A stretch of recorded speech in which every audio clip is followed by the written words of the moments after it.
Hello students, good morning. How are you my dears? Class 8 and your topic is preposition. And in preposition, today we will study here next preposition. Your prepositions by, on, over, in, into has been completed. And today we will take next preposition, that is of.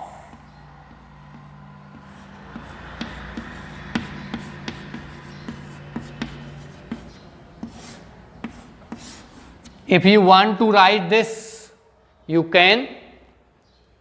आप चाहो तो इसको लिख सकते हो हिंदी को, नहीं तो कोई बात नहीं. स्टूडेंट्स, ऑफ, का, की, के. This is the preposition that connects the relation, that connects or shows the relation. So you have to write in English of. The preposition shows relation. The preposition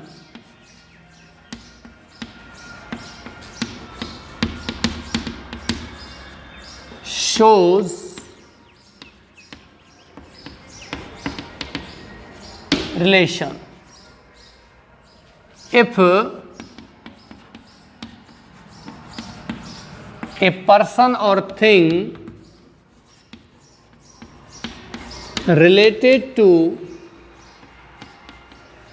another person or thing, then we use of. Okay dears, in this condition we use of. The preposition shows relation. यह preposition क्या दर्शाता है? Relation दर्शाता है. And if a person और a thing related to another person or thing, then we use of preposition. Okay dears, you can say you are. Examples are here. Examples: you are the students of class 9th. So here the preposition of relate students to the class 9th, because these students are related to class 9th. So here of preposition is given. Next, this is the book of English.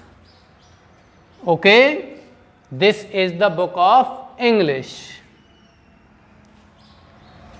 Here it shows relation.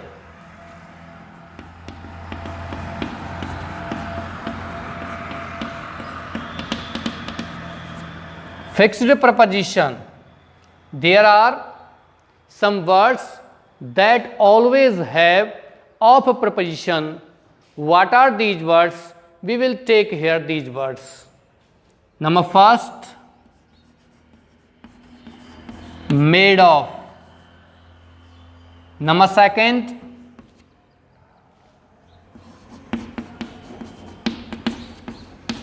afraid of. Number third,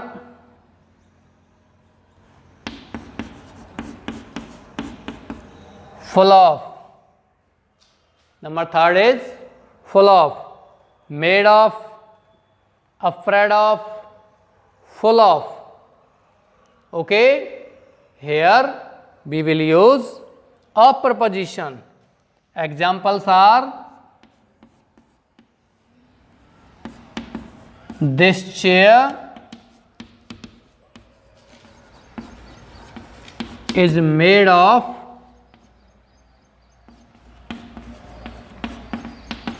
plastic.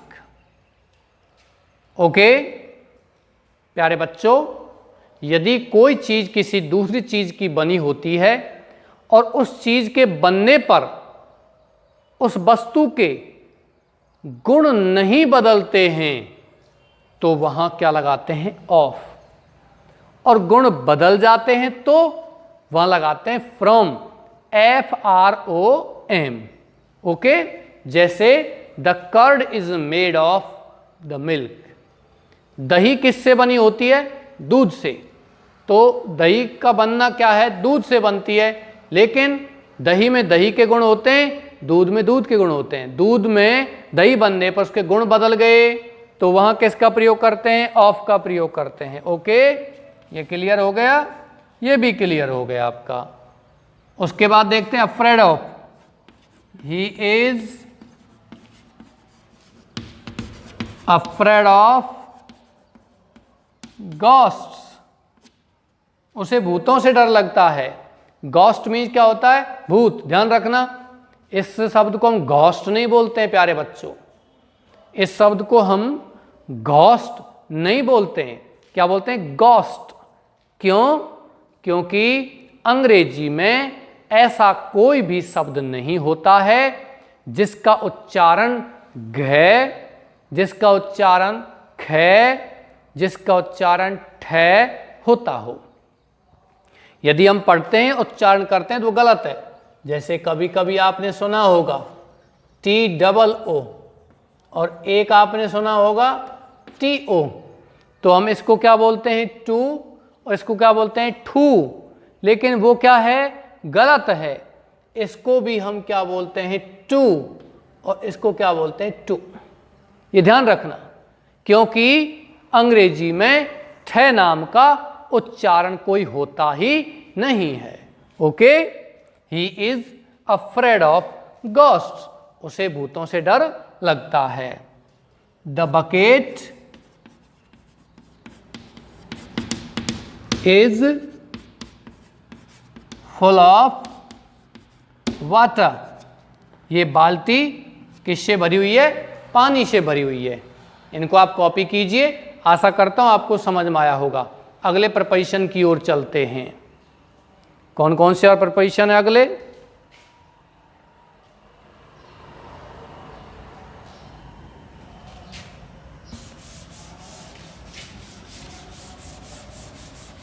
आगे चलते हैं। आप इनको copy कर लेना video को pause करते हुए।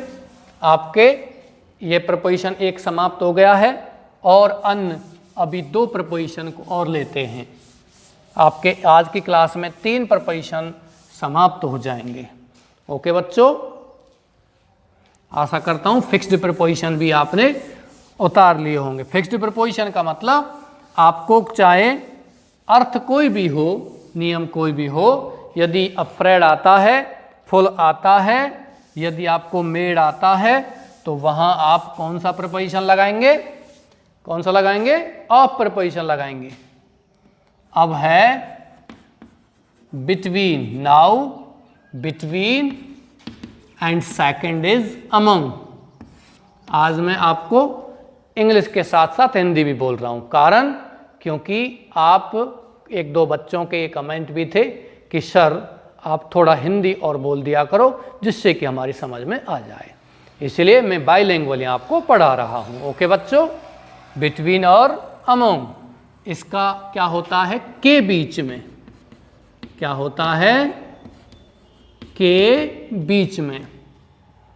आई will tell you, if a thing or a person is in the middle of 2 persons or 2 things, then we use between.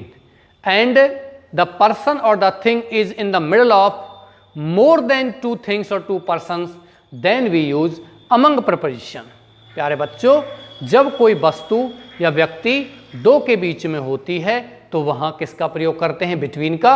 और 2 से अधिक होती है तो among. When a person or a thing is in the middle of two persons or things, then we use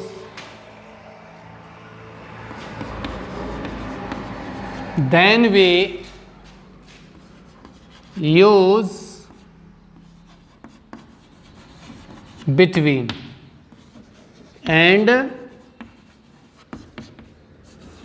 more than two persons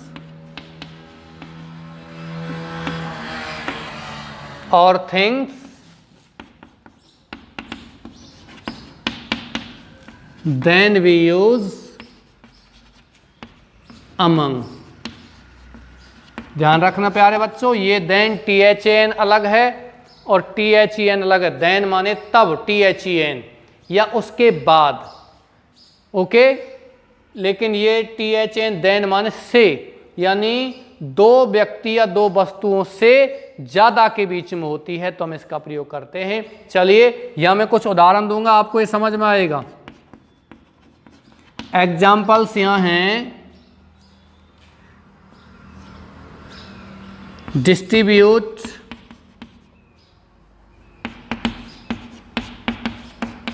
the sweets, इन मिठाइयों को बांट दो।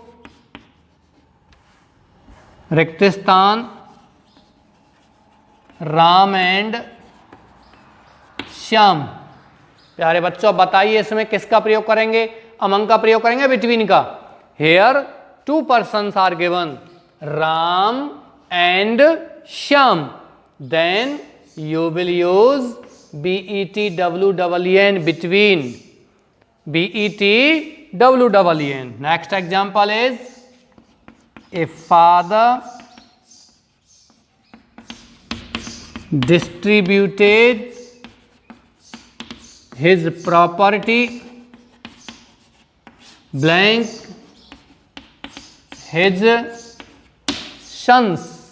एक पिता ने डिस्ट्रीब्यूटेड माने बांट दिया, हिज प्रॉपर्टी अपनी संपत्ति को, किन के बीच में? अपने पुत्रों के बीच में। अब यहां स्पष्ट रूप से कुछ दिया हुआ नहीं है कि कितने पुत्रों के बीच में बांटा है, तो आप क्या करोगे?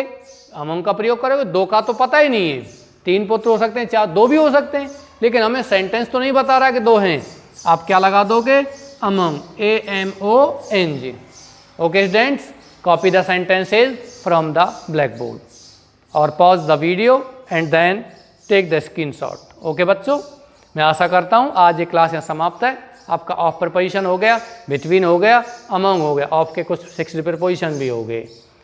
ओके, मैं आशा करता हूँ आपको समझ में आया होगा। इसी के साथ आज की क्लास से समाप्त करता हूँ। थैंक्स।